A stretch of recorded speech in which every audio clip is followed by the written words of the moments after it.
ભરૂચ જિલ્લાના ઝઘડિયા તાલુકામાં વધતા જતા અકસ્માતો ચિંતાજનક બન્યા છે।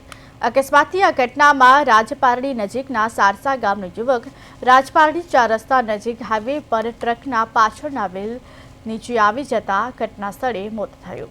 અકસ્માતની જાણ થતાં ઘટના સ્થળે લોકટોળા ઉમટી પડ્યા તેમજ મૃતકના પરિવારજનો પણ ઘટના સ્થળે દોડી આવ્યા। રાજપારડી 4 રસ્તા પર બમ્પ બનાવવા માંગ કરવામાં આવી। રાજપારડી ચોકડી પર વધુ એક હાદસો। આજે જાણે માણસની કોઈ કિંમત રહી નથી તેમ માણસ મરીતા રહી રહ્યા છે અને સરકાર દેખી રહી છે।